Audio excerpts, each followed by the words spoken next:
Hey guys, it's Scott Payne. Today it's Teaching Tuesday or it's Thursday. Doesn't matter. Whatever day it is, it's teaching day, man. We got the little board out. Today's topic is Risk Management Decoded, specifically risk in the planning process group. All right, so quick, fast, and in a hurry. I'm going to walk you through the board. I'm going to teach you everything you need to know to ace all your questions in risk in the planning process group. This is going to be a good one. You're going to like it. Let's do this thing.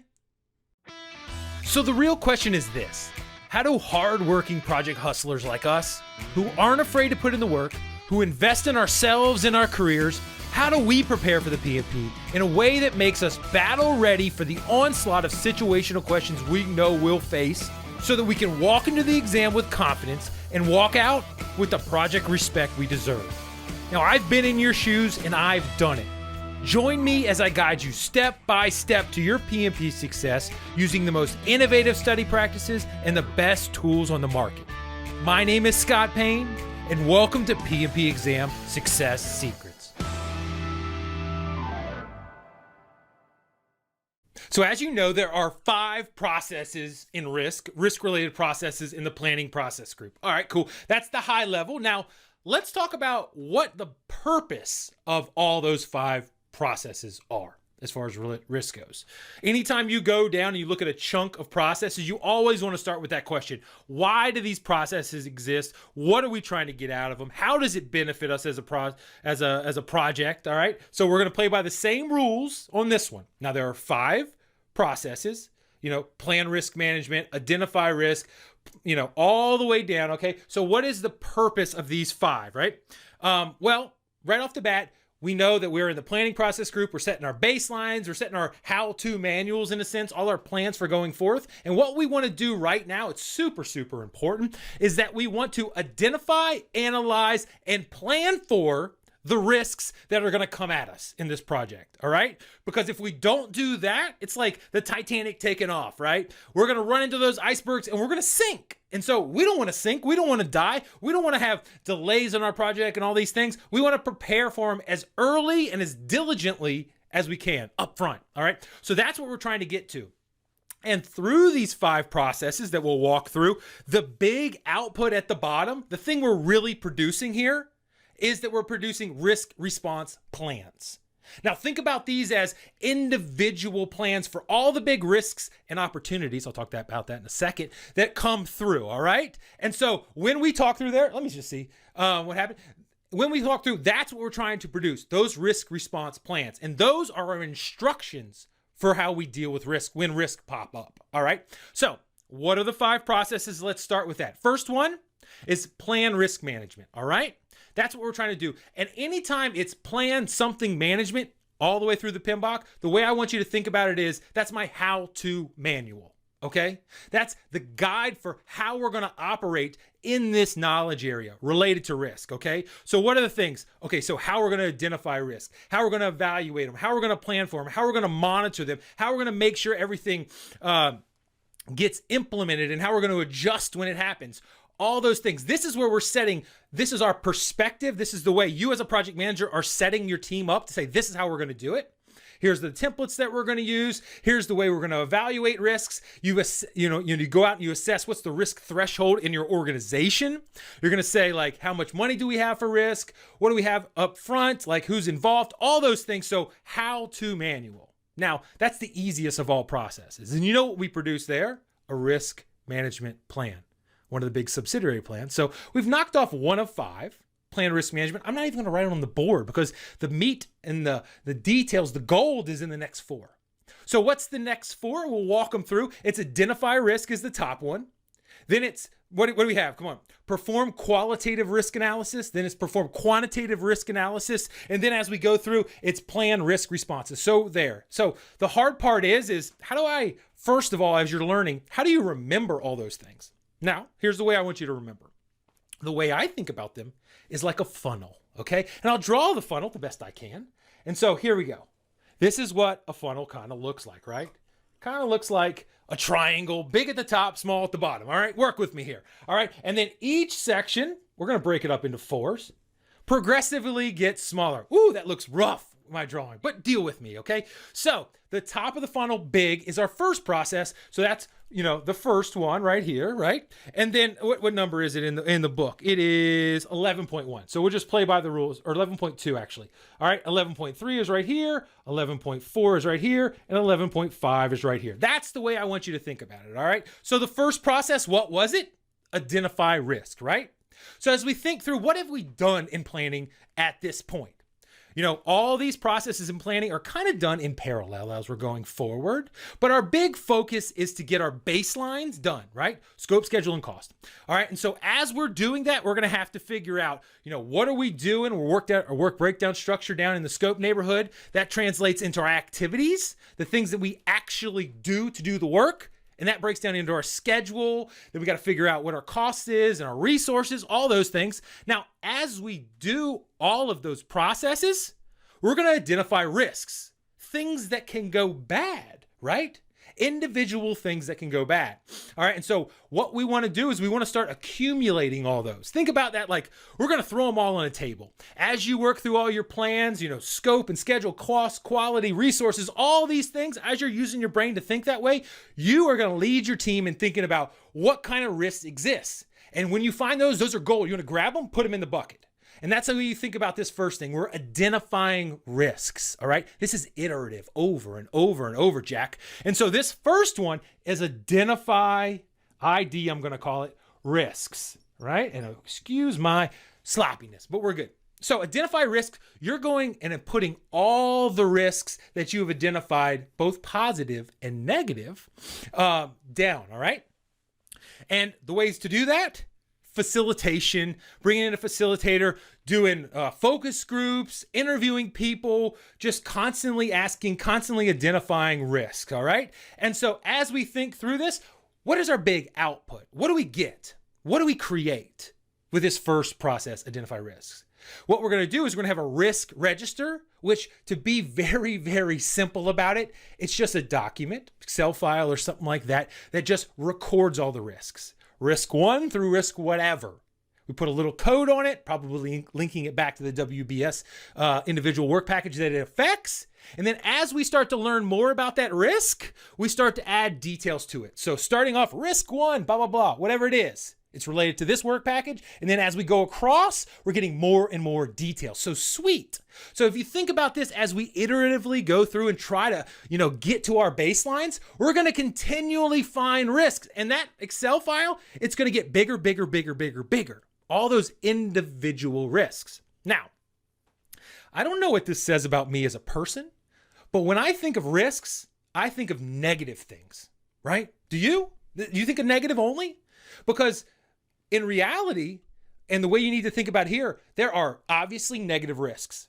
The Titanic hits the iceberg. Not a good thing, right? And then there's an opposite side. There's opportunities, they call them. That's the good side, that potentially we get done with things early in our project. We finish early. We get to the market quicker. We identify things that we can take advantage of. Those are positives. Those are opportunities. So when we think through risk, we can't just take the pessimistic negative side, all the things that are going to kill us. We got to think of the positive side too. All right. So risks and opportunities, two sides, but all that we're identifying here. Now, let's think about that list. What's it called? The risk register, right? Now, as we go through that, it's just going to keep getting bigger and bigger and bigger. All right. So cool. And then the other thing we're going to produce up here is a risk report. And both those documents are iteratively developed all the way through our project. Now, the risk report takes all those things and it summarizes them. Hey, here are the individual risks. Here's the overall risk profile, all those things. All right. And so as we go through our project, we're going to continue to send out and summarize our risk report and send it out. And that's going to be a really good communication tool. So that's what we're doing here. All right. Now, once we get through there, we got our risk register, we got our risk report, but think about it. Top to bottom, tons of individual risks. We don't really understand which ones are most important. We don't understand which ones we want to focus on. It probably doesn't make sense to focus on them all, right? That doesn't make any sense. Something where you stub your toe or you cut your whole leg off, we want to focus on the cut your leg off ones, right? So what do we do next? It totally makes sense to go, which risks of all the ones we put down there are the worst? Which ones are the worst? And you go, okay, so what's the most judicious the quickest, the most effective way right now to quickly force sort our lists, to get the bad ones at the top, the ones that just stub your toe at the bottom, and the ones that are in the middle, put them in the middle. All right, the way we would do that, think about it. Would you go through and send, a detailed team to focus on each one, do all the research, do all the analysis, do all the stuff right off the bat? That would probably take a long time, right? And it probably wouldn't be the most judicious use of labor. So the first thing we want to do is qualitative risk analysis. So that's qualitative risk analysis as our next. And I'm just going to call it qualitative risk analysis. All right. And so what that is our perceived understanding of what the risks are, each individual one. And basically we focus on what is the risks based on our probability and the impact it's going to have. So we balance each one of those things. All right. And so as we go forth and we look at each individual risks, what do you think is going to happen? Some risks are going to float to the top. Some are going to float to the bottom. And you're going to start to see, oh, these are the risks we should really focus on. If we're on the Titanic, let's get real clear about how we deal with icebergs and our channel and the path that we go forth. Not on, is the coffee too hot? It might burn some of the socialites. Yeah, that's a problem. That's a risk. They might get pissed. But in reality, sinking the ship, people are going to be more upset because it's cold in there, right? All right, so that's what we do right here. And then as we go through, one of the things that we do, one of the big outputs, we don't produce anything really new. All we're doing is adding to the risk register and further deepening the risk report versions that are coming out. We're adding to that risk register at this point. So no new outputs, just updating outputs. And you're obviously going to update the risk register and all the other project documents that might be affected. That kind of makes sense, right? And so as we think through evaluating each individual risks, so across probability and and those factors, probability and impact, one of the things that we're going to do is, I'll just draw this and I'll erase it. This is going to be real rough, guys. But we're just doing high level. What we want to do is we'll have threats on this side, threats, and then opportunities on this side. Those are the good side things, right? And so what this is a probability and impact matrix. And if we think through this, we'd have, what is our impact down here? Impact, and then our probability, all right? And so this is just low, high, and then high, low. Wow, that's a rough picture, isn't it? But in a sense, we go, each individual risk, we go, is it low impact or high impact? All right, it's something. Give it a percentage. It's 80% out of 100. Okay, so it's about right here. And then what's the probability? Woo, it's very, very likely. So if it's very, very likely to happen and very, very likely for impact, then we just mark it on here. And this will be in boxes. It'll kind of be looking like this. We just want to get the concepts, guys. And then right now, as we put all those risks on there, what you're going to see is that there are certain sections that we want to put attention on.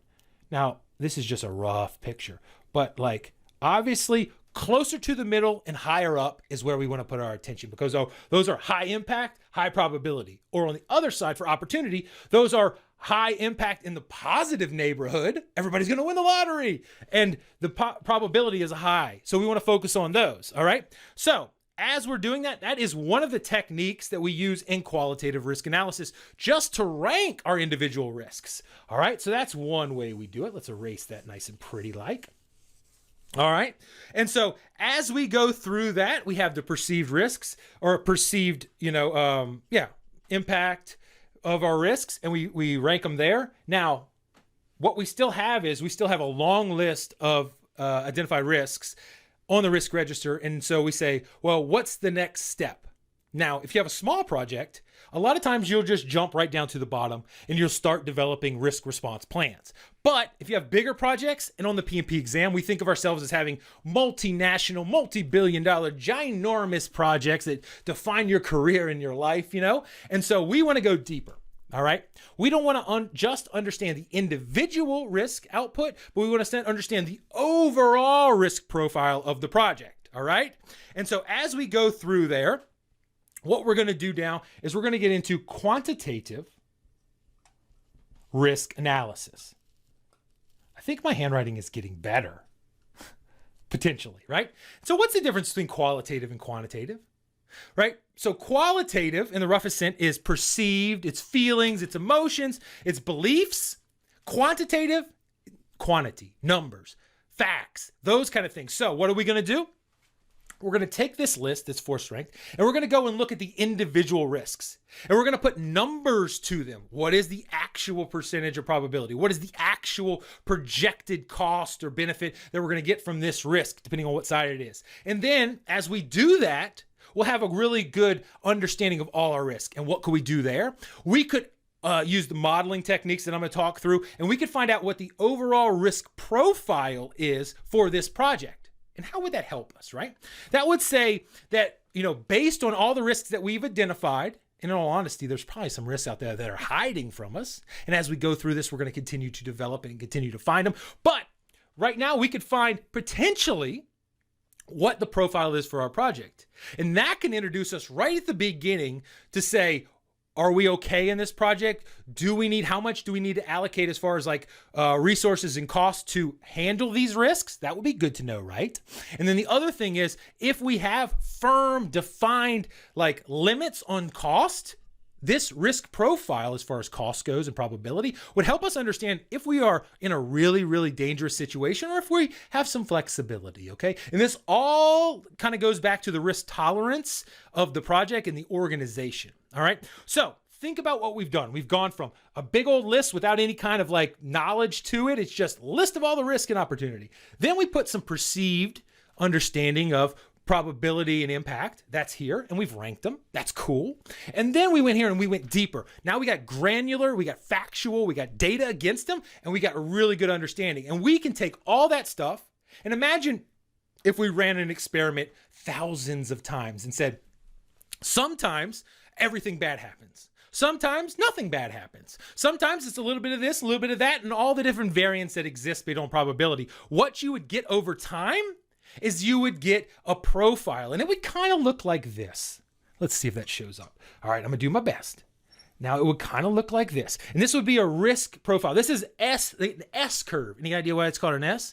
Not because I invented it, because it's S. It looks like an S, all right? And this, top to bottom, is the probability. So we'll call probability percentage. And this is cost, all right? And this is 0 to 100%. And this is, let's just call it $2 million to $4 million, all right? US, doesn't matter. All right, and so as you put all your costs out or all your risks out there, what you do is you put it in the computer, and there's software usually, and they call this Monte Carlo analysis. Now, it sounds like a James Bond film, so it sounds cool and sophisticated, and you get a fancy car and a gun, and you can kill people. No, it's not really that. It's not that at all. What it is just what the computer does is it takes the risk profile of all your risk, and it runs through all the scenarios, okay, of all the probabilities. Sometimes 100% of the time, if all the risks happen, this is how much it would cost. If none of the risks in the world happen right here, and then somewhere in the middle, we're about here. This is the most likely case. This is our expected profile, or this is what our expected output would be. So in this example, let's just call it a little under 3 million. We'll call it 2.9 million, just for fun, right? All right, and so what that says is 50% of the time, there's a 50% chance, about halfway between here, that our project's gonna cost 2.9 or less, all right? Now, there's a 100% chance right here that our project is going to cost $4 million or less. Now, as we go down here, we can always say, well, what's the probability that our project would cost $2.5 million or 2.4? Let's call it 2.4 right there, okay? And what we would do is we would find that point on our little curve thingy, and we would go over, that was a lot of doo-doots, right? And we would say there's a 19%, wherever it hit, there's a 19% chance that our project would cost 2.4 or less. Now you see how that happens. If we want to say, oh goodness, what's the probability that our project finishes with 3.6 or whatever that is, 3.3, we would just find it on the point and we would work ourselves over here. And it would be the 70, 80, whatever percent. So that's simulations by Monte Carlo analysis, get you this S curve, and it gives kind of the profile. So how would you use that? As we see that and we understand the risk tolerance and the amount of capital that we have and maybe, some of our budgets and things, we could understand if we need to automatically address what our plans are, what our risk profile is, all these things to try to get this down to be more predictable, okay? And now we're starting to get into number 5 down here, right? How we do it. Now, as we understand this, let's erase this. Before we go on, we can also take all these individual risks and in the kind of Pareto sense about what's the most important, there's another diagram you got to know about. And it is called a tornado diagram. And it's appropriately named. It kind of looks like a tornado. So what it says, and this is a correlation-based diagram, all right? And so what it basically says is all the risks and opportunities are put against what how correlated they are to an output, either an increase in cost, an increase in schedule, most likely. And so that's how correlated to, it's just like, this is the negative side and this is the positive side. We'll call it positive. This is negative, positive. And this is related, in this example, related to schedule increases. Okay, so we're saying risk right here. So we'll just call this risk 1. This is highly correlated in a negative sense to our schedule. So we really got to focus. That's the most highly correlated. If this risk happens, it affects our schedule a ton. Correlation, right? And so that's what it's focused on. And we see that it's top to bottom. It kind of looks like, if we have a dotted line right here, kind of looks like a tornado top to bottom. And tornadoes bring damage and mayhem and all this stuff. And a lot of times risks do the same. So that's what we're talking about. This is the risk we need to focus on. Tornado diagram. So when we talk about our simulation model with Monte Carlo, the S-curve, that's one of the outputs that we produce here. We're just updating our register, but these are some of the tools that we use and we could provide people to look at, and our tornado diagram to know that, hey guys, we got to figure out what to do with that risk, all right? Or the opportunity, right? If it's on the positive side. All right, and so that leads us to this last process. And this last process is plan, risk, responses. Plan, risk, responses. And as we think through, so why did I draw it like a funnel? Right? At the top, we had tons of risk, everything that could possibly happen from stubbing your toe to cutting your leg off, right? And then as we got down deeper, we started to get more and more specific. Oh, we force ranked them by qualitative, and then we got very, very specific. These are the ones that we need to focus on right here. These are the top ones. This is the biggest opportunity. This is the biggest threat. Awesome. And we know how much. So that's sweet. We're getting down deep. We know exactly where we got to focus. This is good. And then as we get to the bottom, we say, of those ones that are the top, let's focus on those first. Let's have risk response plans. The way to think through risk response plans is, hey, remember elementary school or middle school? What did they have for fire alarms? In my school, they had a little box on the wall out there, had a little handle in it, red, scary. I was scared to even get close to it. And then it had glass on it. And then it had a little baby hammer hanging from it, which was kind of cool. And what would happen, I never had a fire positively, but in a sense, that is a risk response plan. If a fire was there, someone would see a fire, smoke, something, and they'd say, fire! That would be a trigger condition in our parlance of PMP, trigger condition, fire, smoke, bad news. And what we would do is we would take that, theoretically, take that hammer and go, break the glass. And then we'd reach in there, try not to cut yourself, which is a risk. That's a residual risk, by the way. I'll talk about residual risks. And pull that little handle. All the alarm would go off. The water would shoot down from the ceiling. The fire department would get awareness. Everybody would go crazy. Maybe an alarm would go off, whatever. But that would be our risk response plan. If it starts catching on fire, the French fries caught on fire, boom, pull that thing, and we go from there. It might cut the power, who knows? And so the way I want you to think about risk response plans is every time you're developing a risk response plan, you're in a sense putting one of those little fire alarm things on the wall with the little handle, with the little glass, with the hammer. And then every time for everyone, say the top risk is right here. It's related to rework or something. Or the second one's related to some kind of safety aspect or something. Okay. And the first one, what you're saying is in the event that that risk occurs, a trigger condition. So everybody, there's a person that's the owner who's assigned to it, and you're going to define it here. Hey, John, you own this risk. You're related to it. You know that risk. Number one, it's the most highly correlated to our success as far as schedule goes. That's your risk. Awesome. Now, this is the trigger condition you got to look for. That's what you got to look for to make sure that if that happens, we do something. You got it, John? Sweet. All right. And so what happens is when that occurs, metaphorically, break the glass, pull the different individual handle for that risk, and then inside of it there's the instructions. Imagine there's like a little scroll that comes out. In the events that you kick this, if you broke this glass, then obviously there's risk number whatever, 1, right? And this is what you should do: first, second, third, primary, backup, and contingency plans. Remember those things. Primary, first thing we do.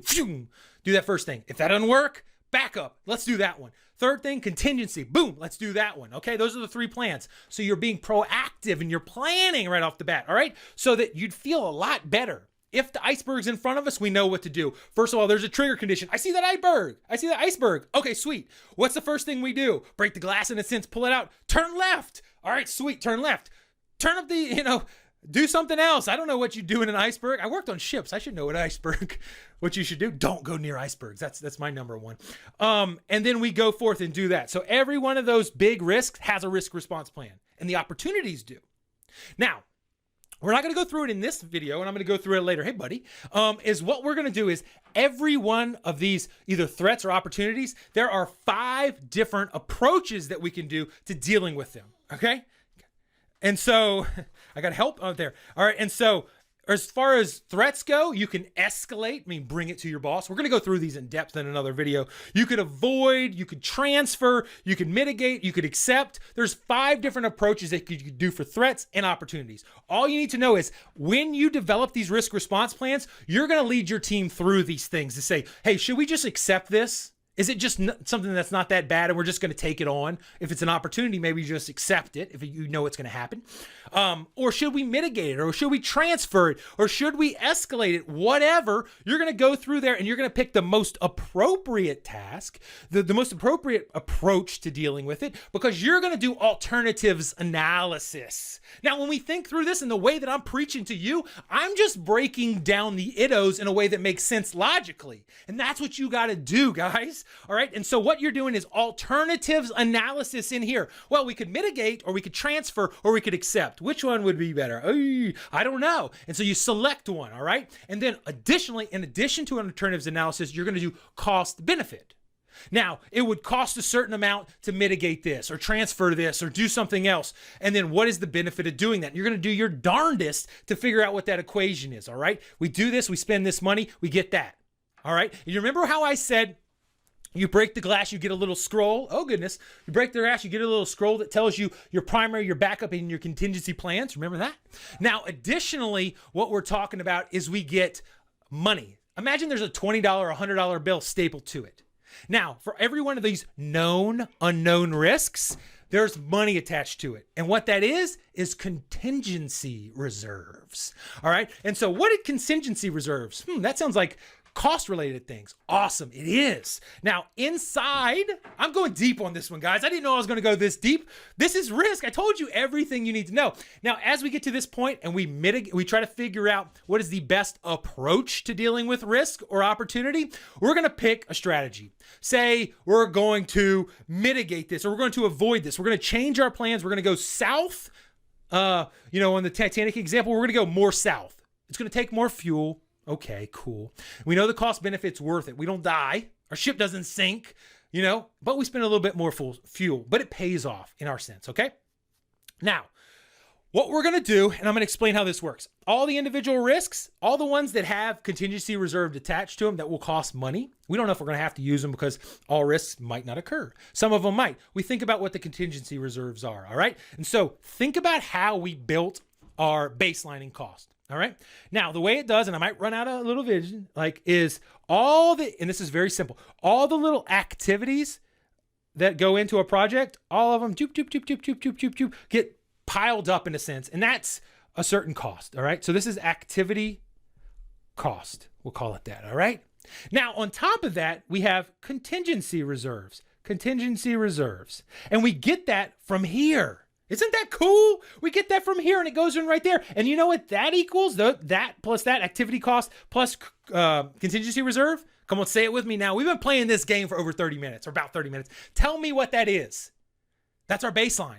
That's our cost baseline, guys. That is so cool. Cost baseline, all right? That is what we're going to measure ourselves against as we go forth. Success. Monitoring control, I can break that down even easier than this, man. Monitoring control is all about looking about what we thought we'd do and where we actually are now. So we got to look at all our contingency reserve. And every time we break that little fire alarm thing, like in our high school, and we pull it out, we use a little bit of the contingency reserve. So as we go through, we're going to have to do reserve analysis to say, how much of our contingency reserve do we have left? Now, remember that thing called management reserve? You heard that term? That management reserve sits on top of our baseline right there. Management reserve, money. And then that is our total budget. Now, that's a very simplistic way to break this down. Activity cost plus contingency reserve plus on top of that management reserve equals the total budget. So you see how doing these risks is key to getting our baseline. Got it? You can't have the baseline unless you have these risk response plans because you won't have the contingency reserve. It totally makes sense. It's totally awesome. And by doing that, you're going to have the approaches that you need. Now realize, when you make these risk response plans right here, they're not going to be perfect. And that's not because you're not experienced or you don't know what you're doing or whatever. It's because humans are fallible. I was coming in for a big close and I messed it up. Fallible, right? We're not perfect, all right? And so all these things all the risk responses need to be monitored as we go. So I mentioned the term trigger conditions. So each one of these things, each risk response has to have a risk owner, has to have trigger conditions telling us, boom, that's what's going to happen. And then, primary, backup, and contingency, plans, right? And so once, let's just say something clicks off, we hit the trigger condition, we got to put this primary plan in place. Cool. That's great. That's what we plan for. We're appropriate. And then as we go forth, what we want to do in executing is we want to make sure that the risks the response plans are actually implemented. All right, seems appropriate. Terrible to plan and not implement. Then the next thing is we want to see if the effectiveness of what we thought these things would happen, they would actually handle the risks, if it actually worked. Now, if it didn't, okay, let's cry a second, but then let's go back to the drawing board and let's figure out, hey, do we need to put that backup in or the contingency plan, or do we need to put in a change request and we need to change our approach because we've learned more? No shame in that game, all right? You know what I said? Risk and change were big parts, so we want to be proactive, we want to be involved, we want to be watching this stuff to see if it actually works. And if it does, awesome. If it doesn't, awesome. Not as good, but at least we learned and we go back and do it. That's the big thing. That's how you, me, and everybody who are project managers make our money, to deal with the things that don't work well. So what we've done here, let's just bring this home, right? We've taken these 5 processes. There's plan risk management up here, and we've broken them down. And we've said this is super, super important in the 20-something processes that are in planning. And we said, really what we're trying to do is identify all our risks, analyze them to rank them to see what's most important in risk and threats or opportunity side, and then plan for them so that we're proactive, all right? And then the thing that we need to have is every one of our risk responses needs to be appropriate, cost-effective, and realistic. Appropriate, cost-effective, and realistic. Those are what we want in our risk response plans. Man, and if we can do this well, there's another term dropping it on you right now. If we can do this well and prepare, we're going to have resiliency in our project. Project resilience is what we're going for, so that, the icebergs hit us a little bit, but we're prepared for them. First of all, we've gotten out of the way of the big ones. Sweet. All right. We've either transferred the risk to somebody else, we've mitigated the risk, we've accepted the risk, we did whatever. We got out of the way of the ones that are going to destroy us, but the ones that hit us, we're ready for it. And we can work our way around it to produce a great project. And that project, think about what resiliency means. Like, you can handle it. It's not that you're a China doll and you can't get hit. You can get hit and you can live through it. So by doing this, resiliency is where we're going. All right. Now, I get excited about this stuff, and you should too, because tons of project questions are related to this. And heck, this is going to make you a much better project manager if you can, right up at the front, be involved in this process and put your people through this. Because the more we think about this thing, the better it's going to be. Think about how related people, when we have to stand next to each other, shoulder to shoulder, to work through problems, that's how we start to move up the Tuckman ladder. And we'll talk about that later. We go from just a team that's a team only in name to a team that's battle ready and trusting and, talking to each other and finishing each other's sentence and rolling, So All this stuff relates, man. The PMP will set you free. That's what they should say. I just made up the new statement. The PMP will set you free. So as we go through from identify risk, qualitative risk analysis, quantitative, plan risk responses, you know what we get. We get really good risk responses. We get contingency reserves. We know trigger conditions. There's people assigned to all the risks. We're looking out there. We're constantly looking for new risks to update our stakeholder register and go through this funnel process again. We're constantly looking at that. And then when we actually put risk into plan, boom, we knock them out there. Then we go and look, was it effective? And if it was, awesome. If it wasn't, back to the drawing board, literally. And we deal with it, all right? So there's going to be a ton of questions related in some way, because I just related a ton of things. First of all, I related old man Pareto to this thing to say this is a big thing right here that we need to focus on. Sweet. Then I related cost to it with the contingency reserve. I related your engagement of your team because you're going through and you're battle testing them and getting them ready. I also related the schedule and the cost because as you go through here, you're going to see that you're going to need to adjust your schedule and cost because there's risk involved in your project, okay? And as we go through, we're going to continually have to adjust. Anytime we learn from these risks and how they're implemented, we might have to put in change requests, all right? Anytime, we got to go through change control board, get those approved, get it rolling. Now, I'm 34 minutes into ranting through these, but I think you've gotten better. I know you've gotten better. And let me tell you something else that we did. We just dropped our audio book. If you like me ranting and talking and listening and like listening to me talk to you about things in a different way, man, you are going to double, triple, maybe quadruple love my audio book because it is me reading my book. Where's my book? I don't know. I have a copy of my book somewhere over here. But what I did is I started reading it, and I'll tell you, like the first couple pages, I read it like a normal person. Hey, this is page 1, whatever. Then I said, you know what? Let's do this thing. And I started reading it with some passion, all right? And some excitement. And that is my goal. So if you go to Audible, check out my book, just search for Scott Payne PMP or PMP Exam Master Prep. And go check the book out. It's on Audible. It's actually free. I don't know how they do that. I guess I get 0% of 0, whatever. But go check it out. It is really cool. I'm really proud of it. The team's really proud of it. And in the end of the day, it's going to help you a ton. So go give me some feedback. See if you really like it. We did it for you guys, or I did it for you. It was really fun to do. So now you guys have had risk management and planning decoded. You're all risk experts now. You get ready to roll. Now, remember where I said those 5 additional approaches? We're going to do deeper videos on there. But right now, really focus. Watch this again. Go deeper. Think about the funnel as we go through. Think about those processes. Think about why we're doing them and what we're trying to get. Remember, to identify, analyze, and prepare for risks. And that big one is the big one. Get down to prepare for risks so that we have our quiver full of our risk response plans. And when it comes, boom, we're coming out and bam, and shooting them right at the risk. So I could go all day. I could repeat the same stuff over and over, but I'm going to save you that. So go back, watch it. If you haven't watched it on YouTube, check it on YouTube because I actually drew. If you're listening to this, go check it on YouTube. Sweet. All right, guys. I love you all. I appreciate you all. We're going to continue to do this stuff. Enjoy it. Keep focusing on risk. You're going to make a lot of positive progress, both on the PMP exam and in your regular project life. I'll see you in the next podcast. Hey guys, thank you for tuning in today, and I hope this message made a giant impact in your PMP study. I know that when I was out there, it was really hard to find just one person that was going to guide me from the beginning to the end and speak to me in a language that made sense. That is what this podcast is all about. Now, there's a ton of more people out there just like you. I know you got some in your life. If you want to make a difference in their life like I'm trying to make in yours, share the podcast. Get them on the train too. It's going to help them. It's going to help you. Everybody's going to get better. And if you want to continue to get better, I have a special offer for you.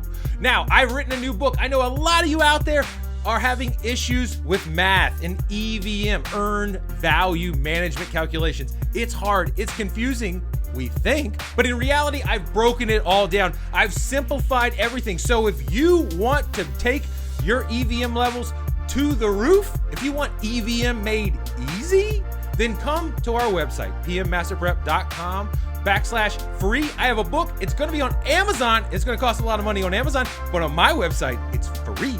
So go through there, get the EVM made easy book. It's really going to help you out. It's going to simplify everything. I'm going to teach you exactly how to solve all the EVM problems. So go check it out, pmmasterprep.com/free. Get the EVM made easy book. And let's do this.